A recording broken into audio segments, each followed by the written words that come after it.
Hello viewers, তো আমার হাতে থেকে মোবাইল ফোনটি হচ্ছে স্যামসাং a30 লক।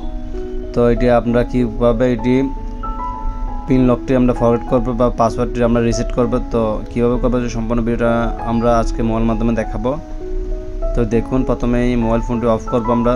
দেখুন অফ হচ্ছে না, তো অফ যেহেতু হচ্ছে না তো আমরা কিন্তু ভলিউম পাওয়ার বটন, ভলিউম ডাউন বটন আমরা একসাথে প্রেস করব, একসাথে সেম টাইম। তো প্রেস করার পরে এখান থেকে দেখুন, তো আমি একসাথে প্রেস করলাম। প্রেস করার পরে